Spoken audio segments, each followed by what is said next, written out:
स्वागत आप सबका। आप देख रहे हैं डीडी न्यूज का प्राइम टाइम शो और आपके साथ मैं हूं ममता चोपड़ा। जब हम नीट परीक्षा की बात करते हैं तो 24 लाख से ज्यादा अभ्यर्थियों ने इस परीक्षा के लिए रजिस्टर किया, लेकिन 23 लाख से अधिक छात्र इस परीक्षा में बैठे। जिसके बाद जब परिणाम आए तो उसके बाद विवाद उत्पन्न हुआ और उस विवाद को लेकर छात्रों ने अदालतों का रुख किया। जिसके बाद आज का दिन महत्वपूर्ण रहेगा, क्योंकि आज सुप्रीम कोर्ट ने इस बात को सामने रखा कि ग्रेस मार्क्स कैंसिल किए जाते हैं। यानी जिन अभ्यर्थियों को, जिन परीक्षार्थियों को ग्रेस मार्क्स मिले हैं, वो ग्रेस मार्क्स कैंसिल कर दिए गए हैं और अब उन परीक्षार्थियों के लिए दोबारा से एग्जाम होगा, यानी री एग्जाम। अब ये एक बड़ा निर्णय है, लेकिन इसके साथ ही महत्वपूर्ण बात यह भी है कि जिनके परिणाम आ चुके हैं और जिनकी काउंसलिंग लिस्ट में रैंक भी आ चुकी है, उन पर इन री एग्जामिनेशंस के परिणामों का असर नहीं होगा। यानी अब जिनकी जो रैंक आ चुकी है उनकी वही रैंक रहेगी। ये एक ऐसा मसला है जिसको लेकर आज सरकार की ओर से इस बात को भी सामने रखा गया कि अभी तक कोई प्रमाण नहीं है कि पेपर लीक हुआ है। हालांकि मामला अदालत में है। 8 जुलाई को इस मसले पर भी अदालत में सुनवाई होगी। ये मामला अभी आगे और क्या रुख लेगा, देखने वाली बात है। लेकिन विपक्ष को जरूर सरकार ने आज इस बात को लेकर चेताया कि भ्रम ना फैलाएं। न्यूज नाइट में आज हम बात करेंगे प्रधानमंत्री के इटली दौरे की भी। G7 के लिए प्रधानमंत्री रवाना हो चुके हैं और वॉइस ऑफ द साउथ यानी वैश्विक दक्षिण की आवाज के तौर पर भारत ने अपने आप को पुरजोर तरीके से विश्व मंच पर स्थापित किया है। तो इसी मंच के हितों की आवाज को G7 के मंच में भी जब आउटरीच सेशन में कल प्रधानमंत्री शिरकत करेंगे तो इसे भी सामने रखेंगे। साथ ही न्यूज नाइट में बात होगी कुवैत में हमारे श्रमिक भाई जो आग की घटना में मारे गए या घायल हुए, जिनको लेकर प्रधानमंत्री ने जहां कल आपात बैठक बुलाई थी, तो आज केंद्रीय मंत्री भी पहुंच चुके हैं कुवैत। तमाम दिन की अन्य घटनाएं भी हैं साथ में, खबरें भी हैं साथ में, लेकिन आइए शुरुआत कर लेते हैं हेडलाइंस के साथ। मेडिकल प्रवेश परीक्षा नीट यूजी में पर्चा लीक होने का नहीं मिला कोई सबूत। केंद्रीय शिक्षा मंत्री धर्मेंद्र प्रधान ने कहा किसी छात्र का नहीं होने देंगे नुकसान। सरकार ने सुप्रीम कोर्ट में कहा 1563 छात्रों को मिले ग्रेस मार्क्स किए जाएंगे रद्द। इन छात्रों को 23 जून को फिर से परीक्षा में बैठने का दिया गया विकल्प।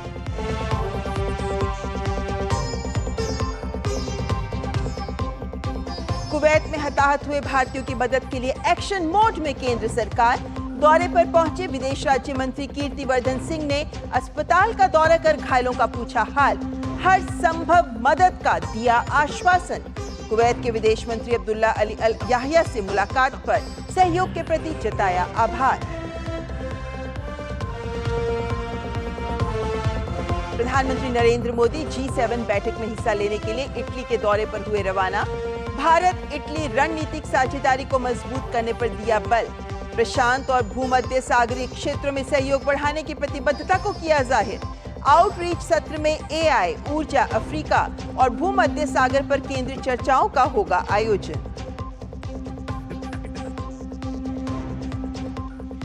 पीएम मोदी ने जम्मू कश्मीर के हालात की समीक्षा की।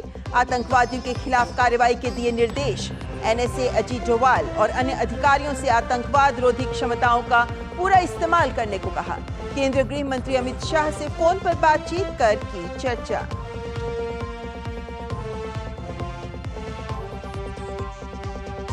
विदेश मंत्रालय ने चीन पाकिस्तान को कश्मीर पर दिए गए संयुक्त बयान को लेकर सुनाई खरी खरी। जम्मू कश्मीर को देश का बताया अविभाज्य अंग। कहा किसी अन्य देश को आंतरिक मुद्दों पर टिप्पणी करने का नहीं है अधिकार।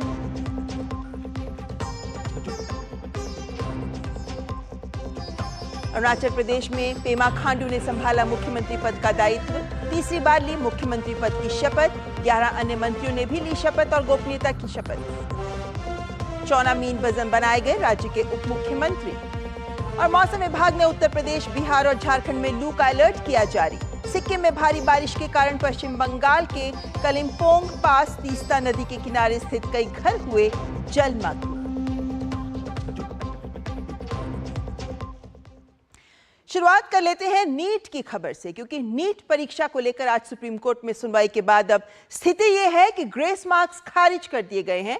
ग्रेस मार्क्स पाने वाले 1563 अभ्यर्थियों को अब अवसर दिया जा रहा है कि वो चाहें तो दोबारा परीक्षा दे सकते हैं, जो 23 जून को होगी। इस बीच शिक्षा मंत्री ने विपक्ष को चेताया है कि भ्रम ना फैलाएं। अभी इस परीक्षा में किसी प्रकार की धांधली, भ्रष्टाचार या पेपर लीक का कोई भी ठोस सबूत सामने नहीं आया है। उन्होंने कांग्रेस को यह भी याद दिलाया है कि पेपर लीक को रोकने के लिए केंद्र सरकार ने इसी साल public examination prevention of unfair means act पारित किया है, जिसमें इसके खिलाफ कई कड़े प्रावधान किए गए हैं। मेडिकल एंट्रेंस एग्जाम नीट में धांधली के आरोपों के बीच गुरुवार को सुप्रीम कोर्ट ने नीट को लेकर दायर याचिकाओं में से एक पर सुनवाई करते हुए कहा है कि ग्रेस मार्क्स वाले छात्रों के लिए नीट एग्जाम दोबारा आयोजित किया जाए। कोर्ट के आदेश पर परीक्षा आयोजित करने वाली राष्ट्रीय परीक्षा एजेंसी यानी एनटीए ने बड़ा कदम उठाते हुए नीट यूजी 2024 में दिए गए ग्रेस मार्क्स वापस ले लिए हैं। ऐसे 1563 अभ्यर्थी हैं जिन्हें ग्रेस मार्क्स दिए गए थे। उच्चतम न्यायालय के निर्देशानुसार नीट परीक्षा दे चुके 1563 छात्रों के लिए 23 जून को दोबारा एग्जाम होगा और 30 जून को रिजल्ट जारी किया जाएगा। ये 1563 अभ्यर्थी वे छात्र हैं जिन्हें ग्रेस मार्क्स दिए गए थे। हालांकि पुनः परीक्षा को एक विकल्प के तौर पर रखा गया है। यदि ग्रेस मार्क्स वाले 1563 छात्र में से कोई री एग्जाम नहीं देना चाहते तो उनके लिए बिना ग्रेस मार्क्स वाले अंक लागू होंगे। उदाहरण के तौर पर अगर ग्रेस मार्क्स के साथ किसी को 715 अंक मिले हैं लेकिन ग्रेस मार्क्स के बिना उसके अंक 640 हैं तो 640 नंबर पर ही रैंक मिलेगी। केंद्रीय शिक्षा मंत्री धर्मेंद्र प्रधान ने नीट परीक्षा को लेकर सुप्रीम कोर्ट के फैसले का स्वागत किया है। उन्होंने कहा कि पेपर लीक को लेकर भी कोर्ट में कुछ याचिकाएं दायर की गई हैं, जिन पर सरकार अपना पक्ष रखेगी और आने वाले दिनों में परीक्षा में पारदर्शिता लाने को लेकर सभी उपाय किए जाएंगे। हालांकि शिक्षा मंत्री ने नीट पेपर लीक की बात से साफ इनकार किया है। सुप्रीम कोर्ट के एक बहुत स्पष्टता के साथ ऑर्डर आई है, उसको मैं स्वागत भी करता हूं। शायद उसके बाद नीट को लेके जो एक संशय और जो शंका सामने आई थी वो आज समाप्त हो रही है।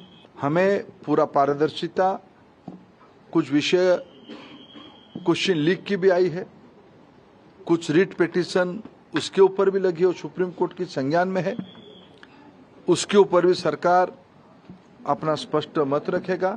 आने वाले दिनों में सारे प्रकार की शंका संशय को दूर करने के लिए और पारदर्शिता लिया जाएगा और जो लोग उसमें कहीं ना कहीं एक आधा जगह पे कुछ गड़बड़ी करने का कोशिश कर भी रहे होंगे, उनके ऊपर कार्रवाई भी लिया जाएगा। छात्रों द्वारा एनटीए के विरोध में सुप्रीम कोर्ट, हाई कोर्ट में याचिकाएं दायर की गई हैं। गुरुवार को सुनवाई के दौरान सुप्रीम कोर्ट ने दोहराया कि वह नीट यूजी 2024 की काउंसलिंग पर रोक नहीं लगाएगा। हालांकि नीट यूजी काउंसलिंग में कोई अड़चन न आए, इसके लिए जल्द से जल्द नीट परीक्षा दोबारा ली जा रही है और एक सप्ताह के अंदर रिजल्ट की तिथि भी तय कर दी गई है। वहीं नीट में पेपर लीक, गड़बड़ी के आरोपों के आधार पर नीट यूजी 2024 को रद्द करने की मांग करने वाली याचिकाओं सहित सभी याचिकाओं पर 8 जुलाई को सुप्रीम कोर्ट में सुनवाई होगी। हमने जनहित याचिका फाइल की थी अपनी स्टूडेंट इस्लामिक ऑर्गेनाइजेशन के बिहाफ पे, जिसमें हमने कई मुद्दे उठाए थे। जिसमें सबसे पहला हमारा मुद्दा था कि आपने शुरुआत से इसमें गड़बड़ियाँ की हैं। जैसे आपने इसका रजिस्ट्रेशन रीओपन किया है 2 दिन के लिए, उसका आपने कोई हमारे पहले से कोई नोटिफिकेशन नहीं इशू किया। दूसरा इशू हमने ये रेस किया था कि जो आपने ग्रेस मार्क्स, पेपर लीक का इशू था और तीसरा ग्रेस मार्क्स का इशू था। तो आज ग्रेस मार्क्स का इशू कोर्ट ने कंसिडर किया है और उसमें ये कोर्ट ने ये बोला है कि कोर्ट एनटीए ने आके क्लैरिफिकेशन दिया है, कमेटी बनाई जिसके बेसिस पे कोर्ट ने ये बोला है कि ठीक है, जितने भी स्टूडेंट्स ने जिनको ग्रेस मार्क्स अवार्ड हुए हैं ये सब दोबारा से अपीयर होंगे 23 जून को और इनका रिजल्ट 30 जून को डिक्लेयर किया जाएगा। नीट री एग्जाम 1563 छात्रों के लिए कराया जा रहा है, लेकिन अभी भी कई सवाल बने हुए हैं। क्या री एग्जाम के परिणाम का प्रभाव पूरी नीट मेरिट लिस्ट पर पड़ेगा? क्या री एग्जाम के परिणाम से छात्रों की नीट ऑल इंडिया रैंक भी बदलेगी? इसे लेकर एनटीए ने पुष्टि की है कि इन 1563 परीक्षार्थियों को छोड़कर अन्य छात्रों की रैंक नहीं बदलेगी अन्य छात्र मौजूदा परिणाम के आधार पर ही काउंसलिंग ले सकते हैं। नीट यूजी का आयोजन 5 मई 2024 को देश भर में 4,750 केंद्रों पर किया गया, जिसमें से कुल 23,33,297 परीक्षार्थी शामिल हुए थे। असीम मिश्रा के साथ विकास सारथी की रिपोर्ट, डीडी न्यूज। और अब बात कुवैत में हुए दर्दनाक हादसे की। रोजी रोटी कमाने के लिए अपना घर बार छोड़कर कितने ही श्रमिक भारत से विदेश जाते हैं, और ऐसे ही कुवैत गए भारतवासियों के साथ बुधवार को दर्दनाक हादसा हुआ, जब रिहायशी इमारत में लगी भीषण आग में 40 से अधिक भारतीयों की मौत हो गई और 50 से अधिक घायल हो गए। प्रधानमंत्री ने तुरंत आपात बैठक की और प्रधानमंत्री के निर्देश पर विदेश राज्य मंत्री कीर्तिवर्धन सिंह दुख की इस घड़ी में भारतवासियों का साथ देने के लिए कुवैत पहुंचे, जहां उन्होंने अस्पतालों का दौरा कर घायल भारतीयों का हालचाल जाना और उन्हें भारत सरकार की ओर से हर संभव मदद का आश्वासन दिया।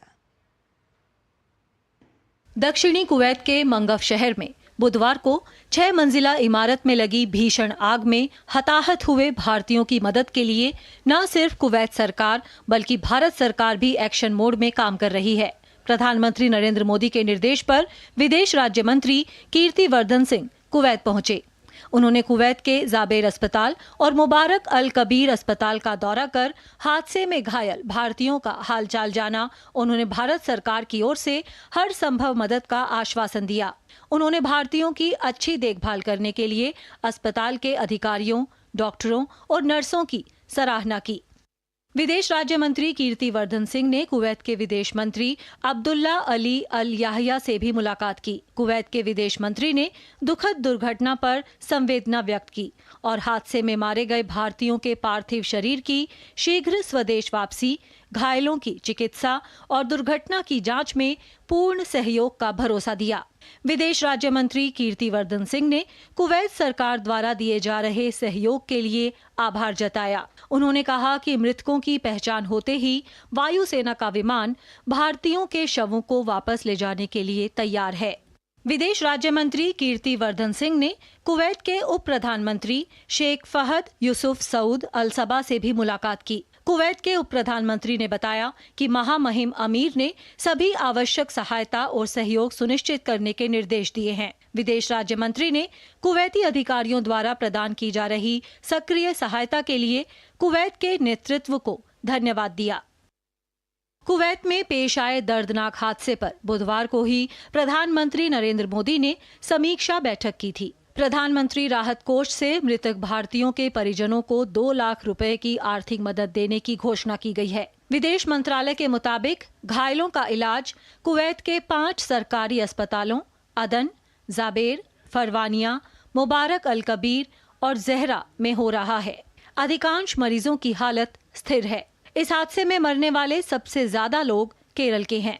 केरल के स्वास्थ्य मंत्री ने कुवैत अग्निकांड के पीड़ित परिवार से पतन मतिट्टा जाकर मुलाकात की। केरल सरकार ने कुवैत अग्निकांड में मारे गए केरल वासियों के परिजनों को 5-5 लाख रुपए की वित्तीय सहायता देने का फैसला किया है। साथ ही इस हादसे में घायलों के इलाज और मृतकों के शवों को स्वदेश लाने के प्रयासों में समन्वय के लिए राज्य की स्वास्थ्य मंत्री वीना जॉर्ज को तत्काल कुवैत भेजा जा रहा है। हादसे की खबर के बाद पीड़ितों के परिजनों में गम का माहौल है। शमीर की पत्नी और मां को उनकी मौत के बारे में नहीं बताया गया है। उन्हें बताया गया है कि वो आईसीयू में है। कुवैत में बुधवार को हुए इस भीषण अग्निकांड में 49 विदेशी कामगारों की मौत हो गई और 50 से ज्यादा जख्मी हुए हैं। जिस बहुमंजिला इमारत में आग लगी उसमें लगभग 195 मजदूर रहते थे। हादसे के बाद से ही भारतीय दूतावास कुवैती प्रशासन और स्वास्थ्य अधिकारियों के साथ समन्वय कर रहा है। कुवैत में भारतीय दूतावास ने एक हेल्पलाइन नंबर +965 655 05 246 भी जारी किया है ताकि जरूरतमंदों को सही सूचना और मदद पहुंचाई जा सके। दुबई से विनोद कुमार के साथ ब्यूरो रिपोर्ट, डीडी न्यूज। प्रधानमंत्री G7 शिखर सम्मेलन में भाग लेने के लिए इटली के लिए रवाना हो चुके हैं। तीसरी बार प्रधानमंत्री बनने के बाद प्रधानमंत्री मोदी की यह पहली विदेश यात्रा है। प्रधानमंत्री इटली में आउटरीच सत्र में हिस्सा लेंगे, जिसमें कृत्रिम बुद्धिमत्ता यानी आर्टिफिशियल इंटेलिजेंस, ऊर्जा, अफ्रीका और भूमध्य सागर पर चर्चा होगी। इटली के लिए रवाना होते हुए अपने बयान में प्रधानमंत्री ने भारत इटली रणनीतिक साझेदारी को मजबूत करने और भारत प्रशांत और भूमध्य सागरीय क्षेत्रों में सहयोग को बढ़ावा देने के लिए भारत की प्रतिबद्धता पर जोर दिया। प्रधानमंत्री नरेंद्र मोदी गुरुवार की शाम को अपने एक दिवसीय इटली दौरे के लिए रवाना हुए। प्रधानमंत्री शुक्रवार सुबह को यहां इटली पहुंचेंगे। साउथ इटली के अपुलिया में ये G7 शिखर सम्मेलन आयोजित किया जा रहा है, जिसमें प्रधानमंत्री शिरकत करेंगे। प्रधानमंत्री इस एक आउटरीच सेशन को संबोधित करेंगे, जहां वो तमाम मुद्दे artificial intelligence, energy security, Africa के साथ कोऑपरेशन, मेडिटेरेनियन में कोऑपरेशन जैसे मुद्दों पर बात कर सकते हैं। प्रधानमंत्री काउंटर टेररिज्म पर भी बात कर सकते हैं और G7 के देशों को यह संकेत दे सकते हैं कि आपको इस मुद्दे पर एक यूनाइटेड स्टैंड लेना होगा अगर इस मसले को हल करना है। प्रधानमंत्री अपनी इस एक दिवसीय यात्रा के दौरान कई G7 और पार्टनर कंट्रीज के नेताओं से द्विपक्षीय वार्ता करेंगे, जिसमें फ्रांस के राष्ट्रपति इमैनुअल मैक्रोन, यूके के प्रधानमंत्री ऋषि सुनाक, जॉर्जिया मेलोनी जो इटली की प्रधानमंत्री है, जिनके आमंत्रण पर प्रधानमंत्री यहां आ रहे हैं। इटली भारत के संबंधों को, जो स्ट्रेटेजिक संबंध हैं, उनको और मजबूत कैसे किया जाए, पीपल टू पीपल कॉन्टैक्ट्स कैसे बढ़ाए जाएं, डिफेंस रक्षा के क्षेत्र में कोऑपरेशन कैसे बढ़ाई जाए, साइंस एंड टेक्नोलॉजी में कोऑपरेशन कैसे बढ़ाया जाए, इस पर दोनों की बातचीत हो सकती है। दिलचस्प मीटिंग एक और होगी और वो होगी यूक्रेन के राष्ट्रपति वोलोदिमीर ज़ेलेंस्की से। वोलोदिमीर ज़ेलेंस्की यहां प्रधानमंत्री मेलोनी के आमंत्रण पर आए हैं और G7 को गुहार लगाएंगे कि G7 मुल्क उनको और फंडिंग दे अपने जो उनकी युद्ध प्रणाली है उसको मजबूत करने के लिए। भारत की सलाह और राय राष्ट्रपति ज़ेलेंस्की को एक बार फिर से ये हो सकती है कि इस मसले का हल बातचीत और कूटनीति से निकलेगा, युद्ध से नहीं। प्रधानमंत्री अपना एक दिवसीय दौरा शुक्रवार को खत्म कर शुक्रवार की शाम को यहां इटली से रवाना होंगे। कैमरामैन शैलेंद्र चौहान के साथ Amritpal Singh, DD news, Apulia, Italy. और इटली दौरे के अपने प्रस्थान वक्तव्य में प्रधानमंत्री ने भारत इटली के संबंधों को सराहा है। अपने लगातार तीसरे कार्यकाल की पहली यात्रा में G7 शिखर सम्मेलन के लिए इटली दौरे पर पीएम ने खुशी जताई। पीएम ने G20 शिखर सम्मेलन के लिए अपने पिछले इटली दौरे और बीते वर्ष इटली की पीएम की 2 भारत यात्राओं का भी जिक्र किया। पीएम ने इन दौरों को द्विपक्षीय एजेंडे में गति और गहराई लाने में सहायक बताया और कहा कि दोनों देश रणनीतिक साझेदारी को मजबूत करने और हिंद प्रशांत और भूमध्य सागरीय क्षेत्र में सहयोग बढ़ाने के लिए प्रतिबद्ध हैं। प्रधानमंत्री ने अपने वक्तव्य में कहा कि आउटरीच सत्र में चर्चा के दौरान कृत्रिम बुद्धिमत्ता, ऊर्जा, अफ्रीका एवं भूमध्य सागर पर ध्यान केंद्रित किया जाएगा। पीएम ने कहा कि ये भारत की अध्यक्षता में हुए G20 शिखर सम्मेलन तथा G7 शिखर सम्मेलन के परिणामों के बीच व्यापक तालमेल लाने और उन मुद्दों पर विचार विमर्श करने का अवसर होगा जो ग्लोबल साउथ के लिए महत्वपूर्ण है।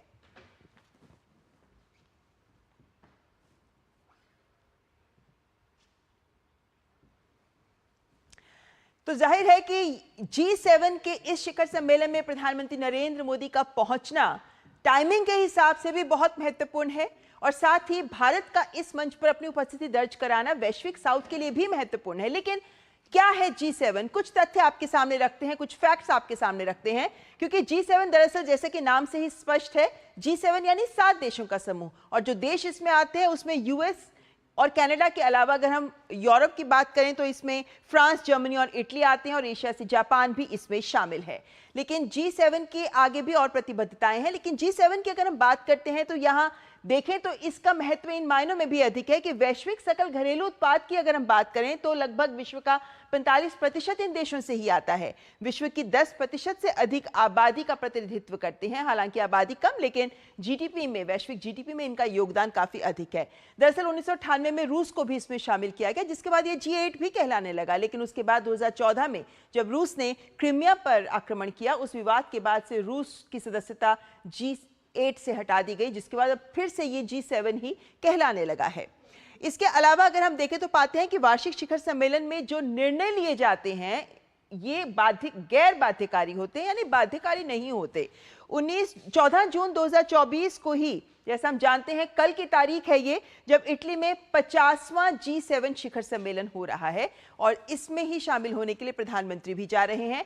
आमंत्रित देशों की फहरिस्त इस बार बहुत लंबी है। यूक्रेन, भारत, ब्राजील, अर्जेंटीना, तुर्की, यूएई के अलावा Jordan, Kenya, Algeria, Tunisia, Mauritania, क्योंकि अफ्रीकी संघ की अध्यक्षता इस वक्त मॉरिटानिया के पास है तो उसको भी इसमें आमंत्रित किया गया है। और इस फहरिस्त के नाते देखा जा रहा है कि बहुत बड़े स्तर पर देश इस G7 में पहुंच रहे हैं। अगर हम अहम मुद्दों की बात करते हैं तो अफ्रीका, जलवायु परिवर्तन और विकास, अलग अलग सेशंस हैं जिसमें एक ये है जिसमें इन 3 मुद्दों पर चर्चा होगी, जिसमें भारत की ओर से ग्लोबल साउथ का एजेंडा और भारत अपनी डेवलपमेंट में, अपने विकास में किस तरीके से इनके जुड़े इन विषयों से जुड़े हितों को प्राथमिकता देता है, इसको भी भारत के द्वारा रखा जा सकता है। अन्य मुद्दों की बात करें तो पाते हैं मध्य पूर्व और यूक्रेन संघर्ष पर भी महत्वपूर्ण चर्चा के सत्र रखे गए हैं, जिसमें जटिल भू राजनीतिक चुनौतियों के हल की तलाश की जाएगी। और ये इस मायने में महत्वपूर्ण है कि ज़ेलेंस्की पहले ही वहां पहुंच चुके हैं और ये मुद्दा यहां गरमा सकता है, क्योंकि रूस के जो एसेट्स हैं उनके आधार पर यूक्रेन को सहायता देने की, लगभग $50 बिलियन सहायता देने की भी बात कही जा रही है। इसके अलावा आर्टिफिशियल इंटेलिजेंस यानी AI पर भी चर्चा होगी और वैश्विक चुनौतियों के सत्र में भी वैश्विक सहयोग और समस्या समाधान, इन मुद्दों पर फोकस रहेगा और भारत की क्या प्रतिबद्धता रहेगी ये भारत की ओर से भी सामने रखा जाएगा जब आउटरीच सत्र में प्रधानमंत्री संबोधित करेंगे। तीसरी बार प्रधानमंत्री बनने के बाद प्रधानमंत्री का ये पहला विदेश दौरा है, क्योंकि G7 शिखर सम्मेलन में भारत का पक्ष रखने के लिए प्रधानमंत्री वहां पहुंच रहे हैं। और वर्तमान में अगर हम देखें तो G7 अध्यक्ष इटली ही है और इटली के ही निमंत्रण पर प्रधानमंत्री इस G7 में एक आमंत्रित देश के रूप में शिरकत कर रहे हैं। एशिया से अगर हम देखें तो जापान तो सदस्य ही है, लेकिन उसके अलावा अगर हम पार्टनर कंट्री की बात करें तो सिर्फ भारत ही है जो आमंत्रित है। वहीं पे 2019 से आप देखिए तो लगातार भारत को आमंत्रण मिलते रहे हैं और इस बार अगर हम बात करें तो ये 11वीं बार है जब भारत G7 में शामिल हो रहा है और प्रधानमंत्री लगातार 5वीं बार G7 में शामिल होने के लिए इटली पहुंच जाएंगे।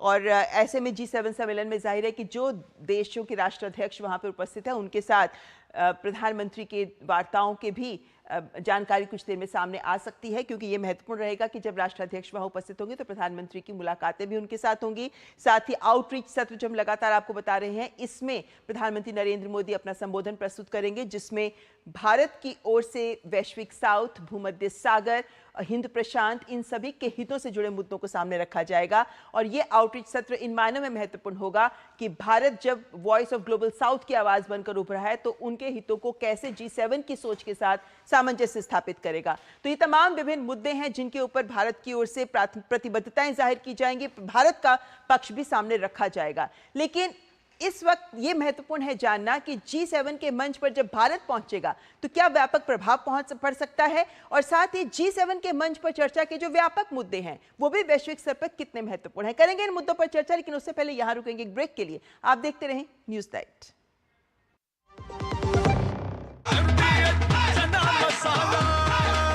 अब छोलिया हो या लोबिया, सफेद चने या काले चने, सब कुछ मजेदार बने।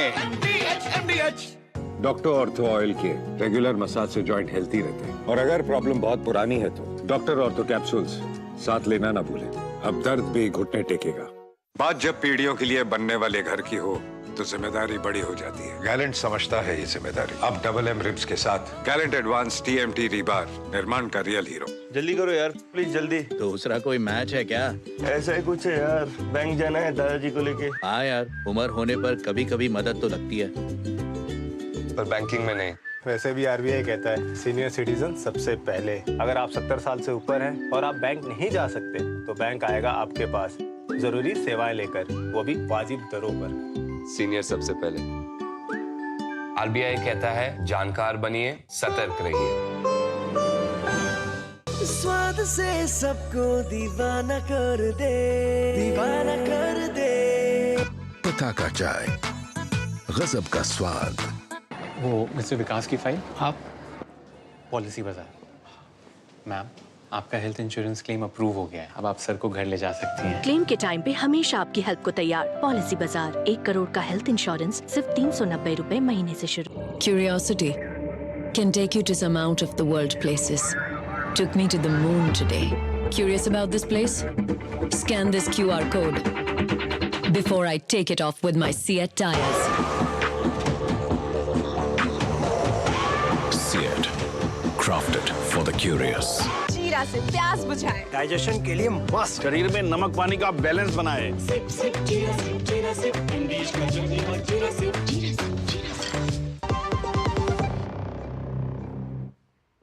और ब्रेक के बाद आपका स्वागत। आइए अब चर्चा को आगे बढ़ाते हैं। हमारे साथ विशेष मेहमान जुड़ रहे हैं और उससे पहले आपको विशेष बता देते हैं, क्योंकि हम लगातार बात कर रहे थे कि G7 में भाग लेने के लिए प्रधानमंत्री इटली के लिए रवाना हो चुके हैं।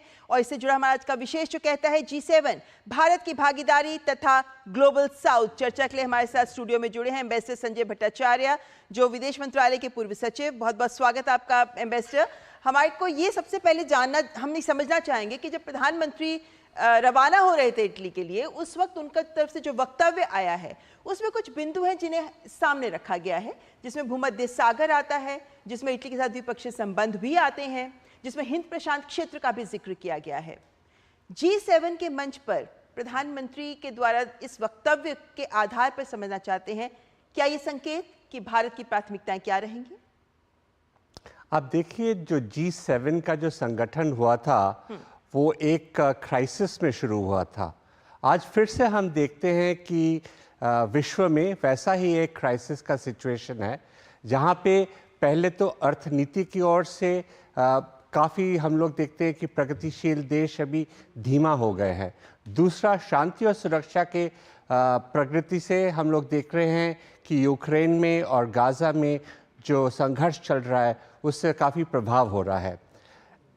इसी समय हम लोग और भी देख रहे हैं कि भारत अभी नॉट डेवलपिंग कंट्रीज़ में से सबसे फास्टेस्ट ग्रोइंग है। इसके अलावा हम लोग अभी 5वें स्तर पर है जीडीपी की ओर से। तो हम लोग G7 का एक नेचुरल सदस्य के रूप में बन चुके हैं और हमारा जो राय है वो बहुत ही महत्वपूर्ण है। और इसी वजह से प्रधानमंत्री को बार बार G7 के आउटरीच में आमंत्रण किया गया है। G7 एक ऐसा संगठन है जो कि पहले के दिनों में अर्थनीति का सारा विषय को पॉलिसी की ओर में ले जाता था, लेकिन अभी वो अकेला ये नहीं कर सकता है। भारत का सहयोग बहुत ही ज़रूरी है। भारत के लिए क्या ज़रूरी है, और प्रधानमंत्री ने इसका जिक्र किया कि हमारे लिए देश का जो विकास है, हमारे जो डेवलपिंग कंट्रीज़, इमर्जिंग देशों का जो विकास है, उसका एक प्राथमिकता होना चाहिए और इसके लिए एक शांति और सुरक्षा का माहौल होने की बहुत ज़रूरत है। प्रधानमंत्री ने ये भी कहा था कि ये युद्ध का ज़माना नहीं है और इसलिए हमें डिप्लोमेटिक तरह से और बातचीत से ये सारे जो डिफरेंसेस हैं उनको सुलझाना चाहिए। बिल्कुल, और ऐसे में ये बहुत महत्वपूर्ण हो जाता है क्योंकि हम जानते हैं कि G7 के इस मंच पर रूस यूक्रेन का मुद्दा भी हावी रहा है। हमारे साथ हमारे संवाददाता अमृतपाल सिंह सीधे इटली से हमारे साथ जुड़ गए हैं। अमृत, सबसे पहले यही समझना चाहते हैं कि प्रधानमंत्री जब वहाँ पहुँचेंगे, रात को लगभग 2:30 बजे का भारत समय अनुसार उनका वहाँ पर अराइवल भी होगा, लेकिन ये बताइए हमें कि जब प्रधानमंत्री वहाँ पहुँचेंगे उसके बाद क्या दिन भर के महत्वपूर्ण कार्यक्रम अगले दिन के अपेक्षित रहेंगे, क्योंकि आउटरीच सत्र पर तो नजर रहेगी ही। देखिए, 2 कंपोनेंट्स हैं। ये एक दिवसीय दौरा है प्रधानमंत्री का इटली के यहाँ इटली में।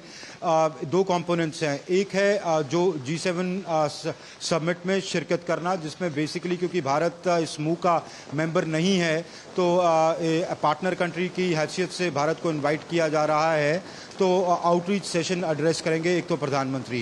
दूसरा, प्रधानमंत्री का बायलैटरल मीटिंग्स होंगी। करीब 7 मीटिंग्स शेड्यूल्ड हैं, जिसमें G7 के मुल्क भी हैं और G7 पार्टनर कंट्रीज़ भी हैं या इनवाइटी कंट्रीज़ भी हैं। उनमें से अहम होगा जॉर्जिया मेलोनी, जो इटली की प्रधानमंत्री हैं और प्रेसिडेंट हैं G7 की इस वर्ष। उनके साथ द्विपक्षीय मुलाकात, जहां पर जो इंटायर गैमेट है रिलेशनशिप का वो डिस्कस किया जाएगा। जब मेलोनी साहिबा भारत आई थी पिछले साल, 2 बार आई थी, एक तो G20, उससे पहले स्टेट विजिट पे आई थी, तब इस पार्टनरशिप को या इस रिलेशन को स्ट्रेटेजिक पार्टनरशिप के लेवल पर अपग्रेड किया गया था। तो दोनों रिव्यू करेंगे प्रधानमंत्री कि कहाँ ये रिश्ता पहुंचा है अब तक, क्या इम्प्रूवमेंट का स्कोप है, किन किन एरियाज़ में आप अपनी पार्टनरशिप, अपनी कोलैबोरेशन, आप अपनी कोऑपरेशन बढ़ा सकते हैं। तो डिफेंस से रक्षा से लेके IT से लेके फार्मास्यूटिकल से लेके design, manufacturing, cooperation Indo Pacific में, तो ये पूरे जो रिलेशनशिप है इसका रिव्यू लिया जाएगा और आगे की रूपरेखा तय की जाएगी कि इस रिश्ते को कहाँ लेके जाना है। दूसरा, उनकी जो और मुलाकातें हैं उसमें से अहम है फ्रांस के राष्ट्रपति इमैनुअल मैक्रों के साथ मुलाकात, UK के प्रधानमंत्री ऋषि सुनाक के साथ मुलाकात।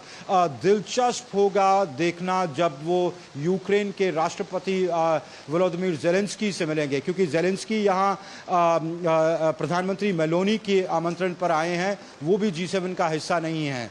और तो वो तो गुहार लगाएंगे G7 को कि आप हमें और पैसा दें और हथियार दें कि हम ये जो जंग चल रही है उसमें अपना पक्ष या अपनी युद्ध प्रणाली को और मजबूत कर सकें। लेकिन भारत ऐसे किसी भी अमृत यहाँ पर ये भी, क्योंकि आप द्विपक्षीय वार्ताओं की बात कर रहे हैं, कनाडा भी G7 का सदस्य है, यहाँ पहुँच रहे हैं, तो क्या ट्रूडो के साथ भी कोई मुलाकात अपेक्षित है? जी, अभी तक तो जो हमारा विदेश मंत्रालय है या प्रधानमंत्री कार्यालय, उन्होंने हमें बताया नहीं है। 7 मुलाकातें हैं इन टोटल, जिसमें से जिनके मैंने नाम लिए हैं वो कंफर्म्ड हैं। बाकी चलिए अमित, एक और महत्वपूर्ण बात समझना चाहते हैं, क्योंकि आज ही ये बात सामने आई है कि जो यूक्रेन, रूस और यूक्रेन की बात जब हम करते हैं तो वो हावी रहे, ये मुद्दा हावी रहेगा इस पूरे मसले पर। ऐसे में जिस फंड की बात की जा रही है, रशिया के एसेट से यूक्रेन को सहायता देने की $50 बिलियन के फंड की बात की जा रही है, इसको लेकर कहां तक बात आगे बढ़ती नजर आ रही है? देखिए, एक सहमति है अमेरिका, फ्रांस और यूक्रेन में। राष्ट्रपति बाइडेन और राष्ट्रपति ज़ेलेंस्की के बीच जो बातचीत हुई है तो वहाँ पर एक सहमति है कि फ्रोजन रशियन एसेट्स को यूज़ किया जाए यूक्रेन को सपोर्ट करने के लिए, क्योंकि यूक्रेन लगातार ये कहता रहा है वेस्ट से कि आप हमें और मदद करें, वरना ये जो पूरा जंग की कार्रवाई छिड़ी है वो अपने लॉजिकल कंक्लूजन तक नहीं पहुँच पाएगी। वहीं G7 के मुल्कों के बीच में इख्तिलाफात हैं कि कितनी मदद करनी चाहिए। ये तो सब उनके साथ हैं कि हाँ, यूक्रेन के साथ खड़े दिखते हैं रूस के खिलाफ, पर कितनी मदद करनी चाहिए, किस हद तक करनी चाहिए, वेपनरी देनी चाहिए, कितनी वेपनरी देनी चाहिए, कौन सी वेपनरी देनी चाहिए, तो अलग अलग मत हैं। ये बात यहाँ अपुलिया में हो रही है कि क्या G7 एक अपने कम्युनिके में या यहाँ पर ये पारित कर सकता है कि इनको फ्रोजन रशियन एसेट्स के द्वारा मदद दी जाए। पर जैसे मैंने कहा कि G7 को इस पर अराइव करना है, तो अगले 2 दिन में इन्हीं मुद्दों पर बातचीत होगी। चलिए अमित पाला बने रहिए हमारे साथ, क्योंकि हमारे साथ यहाँ स्टूडियो में एम्बेसडर संजय भट्टाचार्य जी भी जुड़े हुए हैं। एम्बेसडर साहब, ये क्योंकि अभी जब बायलैटरल्स की बात हो रही थी तो एक सवाल जो जहन में लगातार आ रहा था कि G7 में अगर हम देखते हैं तो जो 6 देश हैं वहां पर अभी सत्ता में देखें तो राष्ट्राध्यक्षों की जमीन इतनी मजबूत नजर नहीं आती, लेकिन मेलोनी एक कह सकते हैं कि एक अलग मजबूत आधार दे रही हैं। प्रधानमंत्री नरेंद्र मोदी अभी चुनाव जीतकर वापस से सत्ता पर काबिज हुए, ये उनका पहला विदेश दौरा है। G20 की सफलता हम देख चुके हैं। ऐसे में इस मंच पर क्या भारत की भूमिका और महत्वपूर्ण हो जाती है? देखिए, G7 एक डेमोक्रेटिक देशों का संगठन है जी। और अगर हम दुनिया में आज देखें तो सबसे प्रधान डेमोक्रेटिक देश भारत है। तो हमारा जो मिसाल अभी निकला है, खासकर कि अभी हाल के इलेक्शंस में, वो इनके लिए भी बहुत महत्व रखता है। और प्रधानमंत्री जी का जो नेतृत्व है डेमोक्रेसी में और कैसे उसमें पॉलिसीज़ बनाए जाते हैं, ये सब के लिए ज़रूरी है। तो वहाँ पे सत्ता में कौन आए ना आए ये उतना ज़रूरी नहीं है, क्योंकि डेमोक्रेसी ज़रूर मजबूत बनता रहेगा।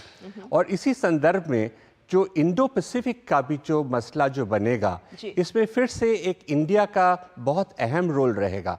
मेरे ख्याल में इस पे जो डिस्कशंस होंगे ये भी बहुत हमारे लिए और हमारे भविष्य के लिए इम्पोर्टेंट होंगे। और ऐसे में चलते चलते बहुत संक्षेप में कि ये जब हम बात करते हैं हिंद प्रशांत और भूमध्य सागर, प्रधानमंत्री के वक्तव्य में इन दो मुद्दों पर, इन दोनों क्षेत्रों में सहयोग के प्रति प्रतिबद्धता पर जोर दिया गया है। ये भी आपको लगता है कि मौजूदा बात करें, जटिल भू राजनीतिक की बात करें तो उसमें महत्वपूर्ण हो जाता है? आज के डेमोक्रेटिक जो हमारा ग्लोबल गवर्नेंस देख रहे हैं, इसमें हम देख रहे हैं कि G7 अकेला नहीं कर सकता, इसलिए G7 से आगे बढ़कर G20 बना था, जिसका हम लोगों ने पिछले साल नेतृत्व किया था। और G7 से भी आगे बढ़कर, जैसे कि हमने एक अफ्रीकन यूनियन को G7 के संगठन, G20 के संगठन में लाया, ग्लोबल साउथ का एक बहुत महत्व रहता है, क्योंकि सारे देश जो है, जो डेवलपिंग और इमर्जिंग कंट्रीज़ हैं, इनके बगैर दुनिया का गवर्नेंस नहीं चल सकता। और हमारा ऑलवेज यही राय रहा है कि सिद्धांत के बेसिस पे हमें सबको इकट्ठा लेकर आगे बढ़ना चाहिए, और वैसे ही दुनिया मजबूत बन सकता है। जी बिल्कुल ठीक, और इसीलिए भारत का G7 के इस मंच पर आउटरीच सेशन में भाग लेना और महत्वपूर्ण हो जाता है, ताकि ना केवल ग्लोबल साउथ की आवाज़ को वहाँ पर रख सके, बल्कि सहयोग, इन क्षेत्र में सहयोग को भी भारत नेतृत्व प्रदान कर सके। बहुत बहुत शुक्रिया अमृतपाल आपका इटली से सीधा हमारे साथ जुड़ने के लिए, और एम्बेसडर संजय भट्टाचार्य जी आपका भी शुक्रिया। और इसी के साथ न्यूज नाइट में फिलहाल यहाँ वक्त तो चला एक ब्रेक का। आप देखते रहें DD न्यूज। लाल रंग इसका अपार, तीखा कम है फिर भी स्वाद। MDH Kashmiri. Curiosity can take you to some out of the world places. Took me to the moon today. Curious about this place? Scan this QR code before I take it off with my Seat tires. Seat, crafted for the curious. स्वाद से सबको दीवाना कर दे, दीवाना कर दे। पता का चाय, गजब का स्वाद। देखो यार, जिंदगी का कोई भरोसा नहीं, पता नहीं कब फोटो पे हार चढ़ जाए और फैमिली का फ्यूचर, बच्चों की पढ़ाई खतरे में पड़ जाए। तो आज ही पॉलिसी बाजार से 1 करोड़ का टर्म लाइफ इंश्योरेंस कराओ, सिर्फ 525 रुपए महीने से शुरू। काफी टैलेंटेड है आपकी बेटी। सर, बड़ी होकर इंडिया के लिए खेलना चाहती है, उसके फ्यूचर के लिए अभी से मैंने सेविंग भी स्टार्ट कर दी है। फ्यूचर की बात है तो सिर्फ उसे नहीं, आपको भी मैदान में उतरना पड़ेगा। मुझे? इनका मतलब है म्यूचुअल फंड्स के मैदान में। सिर्फ सेविंग्स नहीं, हर महीने म्यूचुअल फंड्स में भी इन्वेस्ट कीजिए, वरना आपकी बेटी तो बड़ी होगी, पर उसके लिए सेव किए हुए पैसे शायद उतने ही रह जाएंगे। सही है सर। म्यूचुअल फंड निवेश बाजार जोखिमों के अधीन है। योजना से जुड़े सभी दस्तावेजों को ध्यान से पढ़ें। मैं क्या जी, सब जानते हैं, जहां दिखे मारियो, अपना समझ के खा लियो।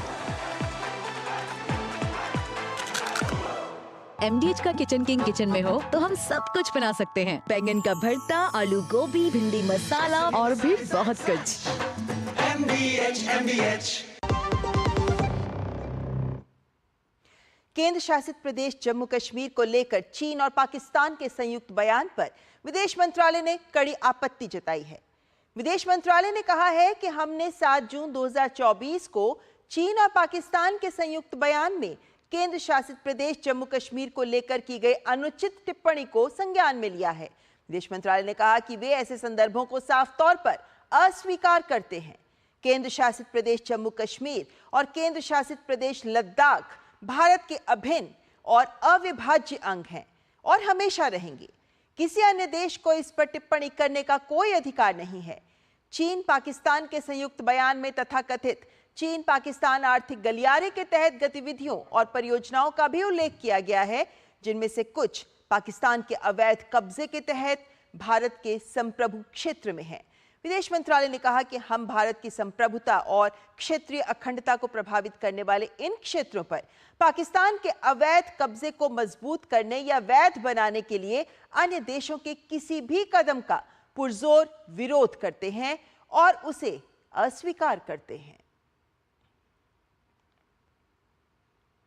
प्रधानमंत्री नरेंद्र मोदी ने जम्मू कश्मीर के हालात पर एक उच्च स्तरीय बैठक की।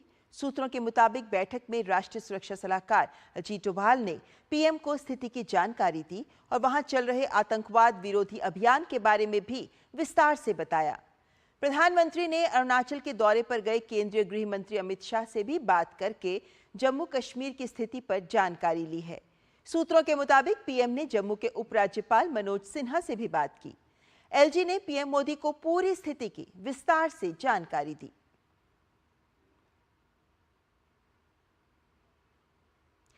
केंद्र सरकार में मंत्रियों ने अपने अपने विभागों की जिम्मेदारी लेना शुरू कर दी है।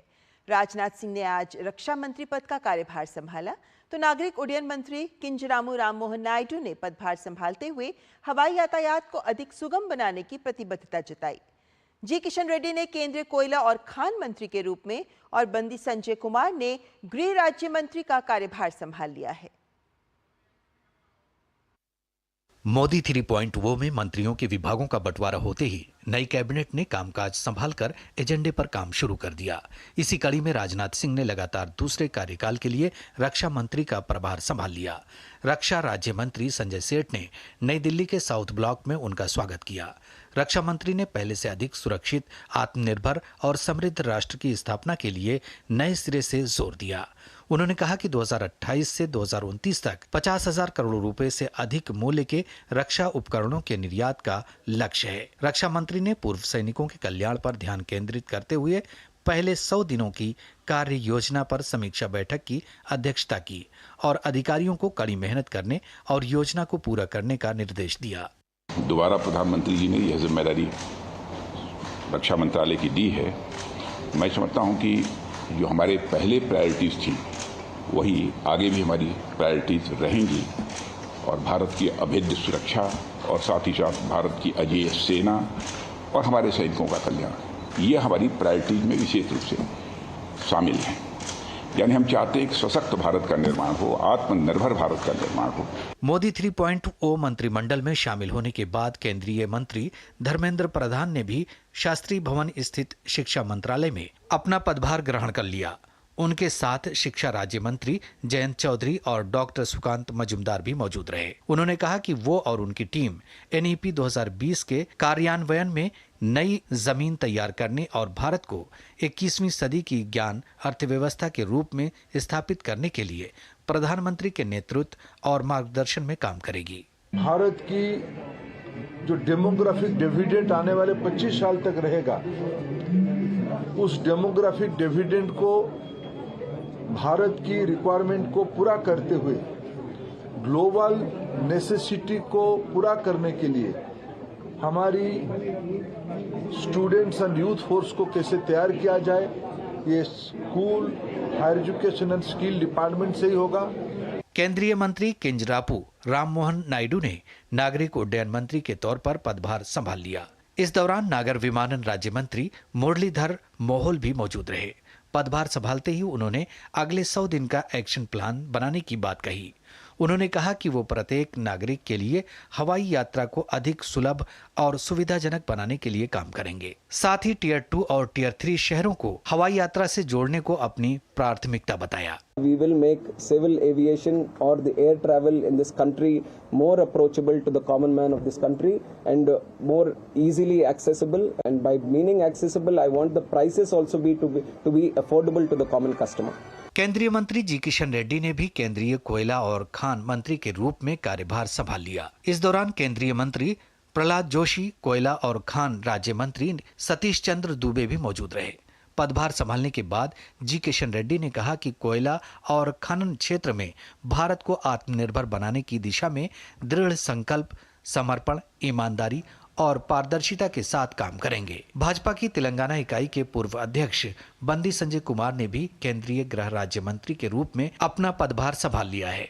पदभार संभालने से पहले उन्होंने अपने कार्यालय में पूजा अर्चना की और भगवान का आशीर्वाद लिया।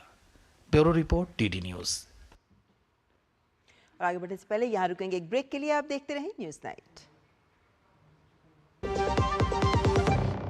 अब तक टेस्टी राजमा बनाना नहीं आया। बिना MDH राजमा मसाला के टेस्टी राजमा कैसे बनेगा? MDH राजमा मसाला। क्या स्वादिष्ट राजमा बनाए। MDH।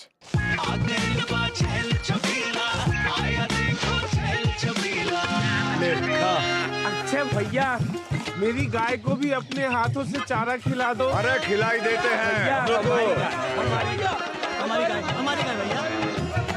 क्या हो गया, पूरा का पूरा गांव यहाँ आ गया। अच्छा भैया, इसी हाथ से चारा खिलाते हो, तभी तो आपके गाय भैंसों की ब्यात सबसे ज्यादा है। अरे पगले, ये चमत्कार इस हाथ का नहीं, हाथ में जो कपिला पशु आहार है उसका है, जो पशुओं की सेहत अच्छी रखता है और ब्यात भी बढ़ाता है। ले जाओ।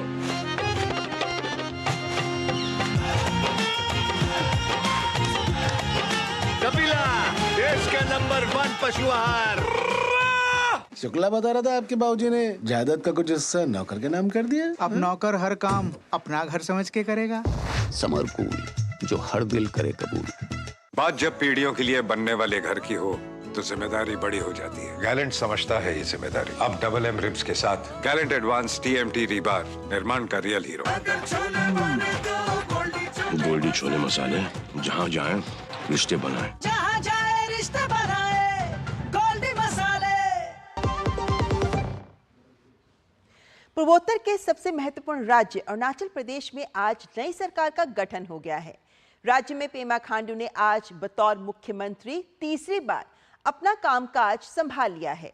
उन्होंने इस दौरान राज्य के विकास को सरकार की सबसे बड़ी प्राथमिकता बताया।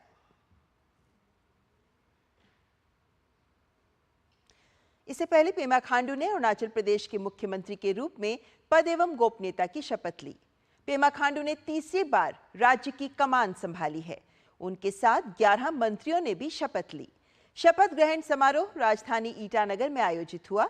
इस अवसर पर केंद्रीय गृह मंत्री अमित शाह और भाजपा के राष्ट्रीय अध्यक्ष एवं केंद्रीय स्वास्थ्य मंत्री JP नड्डा भी मौजूद रहे। और वहीं चौना मीन ने अरुणाचल प्रदेश के उप मुख्यमंत्री के रूप में शपथ ग्रहण की। अरुणाचल प्रदेश का मुख्यमंत्री बनने पर प्रधानमंत्री नरेंद्र मोदी ने पेमा खांडू को बधाई देते हुए सोशल मीडिया प्लेटफॉर्म X पर लिखा, श्री पेमा खांडू जी को अरुणाचल प्रदेश के मुख्यमंत्री के रूप में शपथ लेने पर बधाई। मैं मंत्री पद की शपथ लेने वाले सभी लोगों को भी बधाई देना चाहता हूं। लोगों की सेवा के उनके भावी प्रयासों के लिए उन्हें मेरी शुभकामनाएं। ये टीम ये सुनिश्चित करेगी कि राज्य का विकास और भी तेज गति से हो। और अब खबर पश्चिम बंगाल से, जहां पश्चिम बंगाल विधानसभा में नेता प्रतिपक्ष शुभेंदु अधिकारी ने राज्यपाल से नहीं मिलने देने पर ममता बनर्जी पर जमकर हमला बोला है। शुभेंदु अधिकारी ने कहा कि पश्चिम बंगाल में लोकसभा चुनाव के बाद हुई हिंसा के पीड़ितों के लिए राज्यपाल से मुलाकात के लिए समय मांगा था और राज्यपाल ने हमें समय दिया भी था, लेकिन ऐसा आजादी के बाद पहली बार हुआ है कि राज्यपाल ने लिखित में अनुमति देते हुए पीड़ित को बुलाया, लेकिन पीड़ित और नेता प्रतिपक्ष को राजभवन में घुसने नहीं दिया गया। आपातकाल के समय भी ऐसा नहीं किया गया था। राजभवन में रुकना, this is first time happen after independence. LOP को घुसने नहीं दिया, विक्टिम को बुलाया governor with written permission. 200 victim with LOP। Emergency का टाइम में भी नहीं हुआ था। 2,35,00,000 voter they voted in favor of Lotus. 39% people they cast their vote in favor of BJP. इतना बड़ा ताकत है अपोजिशन का, ये अपोजिशन को खत्म करना चाहता है। इसका साथ जनता नहीं है। ये मुसलमान वोट और धांधली करके चुनाव जीता है। एक डायमंड हार्बर कॉन्स्टिट्यूंसी में 10 लाख से ज्यादा फॉल्स वोटिंग किया एक कॉन्स्टिट्यूंसी में। दूसरा में तो जयनगर में भी हुआ, मथुरापुर में हुआ, बसीराट में भी हुआ, आपका घाटाल केसपुर में भी हुआ, सब एरिया में हुआ। और न्यूज़ नाइट में आगे बात करेंगे दिल्ली के जल संकट की, लेकिन उससे पहले यहां रुकेंगे एक ब्रेक के लिए। पाव भाजी को फेवरेट बनाता है MDH पाव भाजी मसाला। MDH पाव भाजी मसाला। MDH बनाए पाव भाजी लाजवाब। बात जब पीढ़ियों के लिए बनने वाले घर की हो तो जिम्मेदारी बड़ी हो जाती है। गैलेंट समझता है ये जिम्मेदारी। अब डबल एम रिब्स के साथ गैलेंट एडवांस TMT रीबार, निर्माण का रियल हीरो। गोल्डी छोले मसाले, जहाँ जाए रिश्ते बनाए, जहाँ जाए रिश्ते बनाए, गोल्डी मसाले। तेरी होने वाली मदर इन लॉ कुछ ज्यादा ही ट्रेडिशनल है। ट्रेडिशनल लोग ज्यादा इमोशनल होते हैं। तो भाई साहब, अब कोई किसी की लाइफ में आग नहीं लगा पाएगा। समर कूल, जो हर दिल करे कबूल। देखो यार, जिंदगी का कोई भरोसा नहीं, पता नहीं कब फोटो पे हार चढ़ जाए और फैमिली का फ्यूचर, बच्चों की पढ़ाई खतरे में पड़ जाए। तो आज ही पॉलिसी बाजार से 1 करोड़ का टर्म लाइफ इंश्योरेंस कराओ, सिर्फ 525 रुपए महीने से शुरू। घुटना, कंधा या कमर, चाहे जैसा हो दर्द, डॉक्टर ऑर्थो आपको देता है दर्द से पूरी आजादी। ये कोई टेम्पररी पेन किलर नहीं, आयुर्वेदिक औषधि है। और अब बात हो जाए दिल्ली के जल संकट की। एक और भीषण गर्मी और दूसरी ओर एक एक बूंद को तरसते दिल्ली वासी। ये राजधानी में गहराते जल संकट की तस्वीर बयां करता है, लेकिन दिल्ली सरकार जनता को राहत नहीं दे पा रही। अदालत की चौखट पर मामला पहुंचा तो दिल्ली सरकार को फटकार मिली। सुप्रीम कोर्ट ने शुक्रवार को अपर रिवर यमुना बोर्ड की बैठक बुलाने के निर्देश दिए हैं ताकि मानवता के आधार पर दिल्ली को अतिरिक्त पानी दिए जाने पर फैसला हो सके। लेकिन इस मसले पर आम आदमी पार्टी राजनीति कर रही है। टैंकर माफियाओं को लेकर भाजपा भी आम आदमी पार्टी पर हमलावर है। देश के उत्तरी हिस्से में मौसम में ज्यादा बदलाव नहीं हुआ है। मौसम विभाग ने कहा है कि उत्तर प्रदेश, बिहार और झारखंड में लू का रेड अलर्ट रहेगा। साथ ही उत्तर भारत के अन्य क्षेत्रों पंजाब, हरियाणा, उत्तरी राजस्थान, जम्मू और कश्मीर, हिमाचल प्रदेश और पश्चिम बंगाल के गंगा वाले इलाके में हीट वेव अलर्ट रहेगा। इस बीच गर्मी के कारण लोग बीमार पड़ रहे हैं और अस्पताल पहुंचकर इलाज करवा रहे हैं। हीट वेव का स्थिति पूरा नॉर्थ वेस्ट इंडिया और नॉर्थ ईस्ट इंडिया, मतलब पूरा नॉर्दर्न बेल्ट में हमारा हीट वेव का स्थिति चलेगा। ये स्थिति अगले 4 से 5 दिन तक चलेगा। थोड़ा सा reduction in terms of distribution उम्मीद है थोड़ा डे 5 को, यानी कि 17-18 तारीख को। बाकी उससे पहले हमारी उम्मीद है कि हीट वेव का स्थिति काफ़ी प्रखर रहेगी। आज का अगर वार्निंग का लेवल देखते हैं तो हमारा red alert severe heat wave के लिए हमने जारी किए हैं बिहार के लिए और ईस्ट उत्तर प्रदेश के लिए और झारखंड के लिए। और बिहार, ईस्ट उत्तर प्रदेश और झारखंड, और ये जो रेड अलर्ट चलेगा आपका 2 से 3 दिन तक, 2 दिन तक आपका बिहार में, 3 दिन तक झारखंड में और वेस्ट ईस्ट उत्तर प्रदेश में अगले 5 दिन चलेगा। और वेस्ट उत्तर प्रदेश में आज ऑरेंज अलर्ट के बाद से रेड अलर्ट चला जाएगा। और उत्तराखंड में मौसम विभाग ने बताया कि प्रदेश में कई जगहों पर हीट वेव 1-2 दिन तक बनी रहेगी। आगामी 1-2 दिनों बाद तापमान में थोड़ी कमी आने की संभावना है। 18 जून से पूरे प्रदेश में बारिश हो सकती है। उत्तराखंड में आज आप 13 तारीख जून की हो गई है और पिछले 2 दिन में आपने देखा कि जो हीट वेव कंडीशंस है हमारे जो है प्लेन्स वाले एरियाज में और साथ साथ हिल्स में भी वो देखने को मिली है। और आज और कल भी मैं बात करूं 13 और 14 में भी तो ये स्थिति इसी तरह रहने वाली है। जो हीट वेव कंडीशंस है या सीवियर हीट वेव कंडीशन है। और इस बीच पूर्वोत्तर राज्य सिक्किम में भारी बारिश हुई है। राज्य के मंगन क्षेत्र में तेज बारिश के कारण एक व्यक्ति की मौत हो गई, जबकि 5 लोग लापता बताए जा रहे हैं। यहां भारी संख्या में घरों को नुकसान पहुंचा है। और सिक्किम में भारी बारिश के कारण पश्चिम बंगाल के कलिम्पोंग जिले के तीस्ता बाजार के पास तीस्ता नदी के किनारे स्थित कई घर जलमग्न हो गए। प्रशासन स्थिति की बहाली में जुटा हुआ है।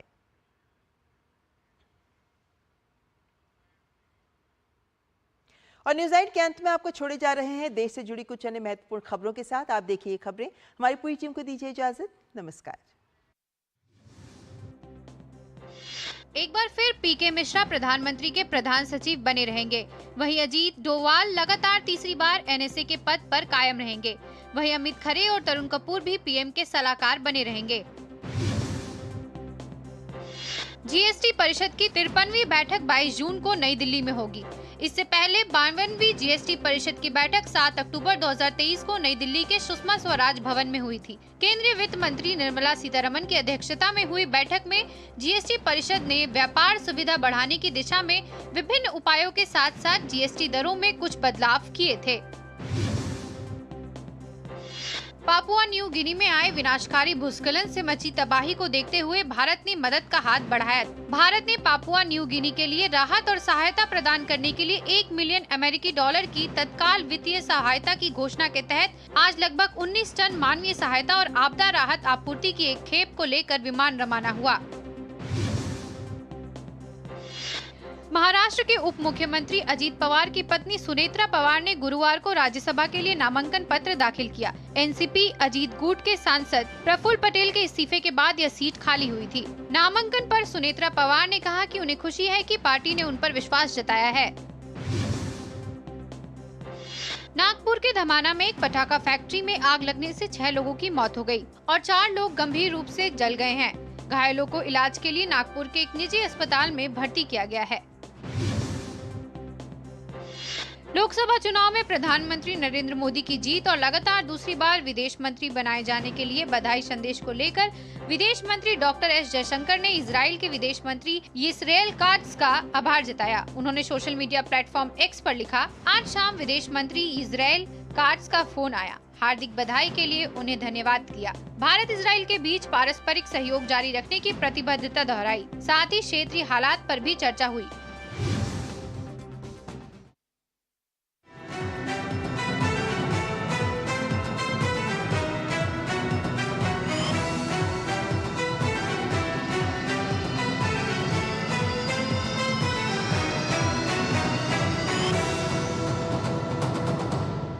न्यूज नाइट के प्रायोजक थे MDH, बढ़िया है, शुद्ध है। MDH मिर्ची, धनिया, हल्दी, असली मसाले सच। MDH गैलेंट एडवांस रबर, निर्माण का रियल हीरो। और डॉक्टर ऑर्थो आयुर्वेदिक ऑयल और कैप्सूल, अब दर्द भी घुटने टेकेगा।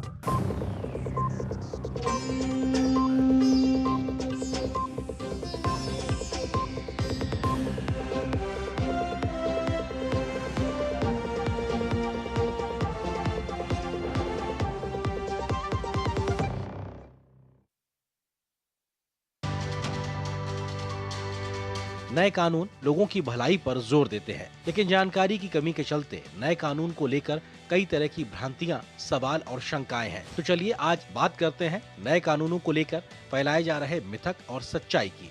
मिथ है कि पुलिस हिरासत की अवधि 15 से बढ़ाकर 90 दिन करना पुलिस की यातना की संभावनाओं को बढ़ाता है, जबकि सच्चाई ये है कि कानून में 24 घंटे के भीतर जांच पूरी नहीं होने पर प्रक्रिया निर्धारित की गई है। पुलिस हिरासत की अवधि 15 दिन तक ही सीमित है।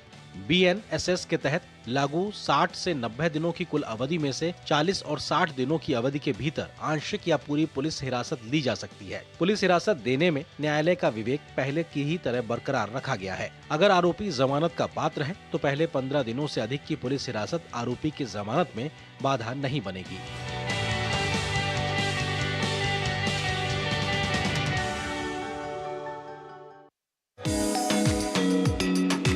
सूरत के कांस्टेबल रामचंद्र भाई का जज्बा, एथलेटिक्स के खिलाड़ियों को दे रहे हैं मुफ्त कोचिंग। तो दिव्यांग द्रौपदी बनी कई लोगों के लिए मिसाल, दोनों हाथ ना होने के बावजूद कर रही है कमाल। तो कहीं चल रही है वंचित तबके के बच्चों को शिक्षित करने की मुहिम। होंगी और भी अच्छी खबरें, देखिए मेरे साथ गुड न्यूज जज्बा इंडिया का।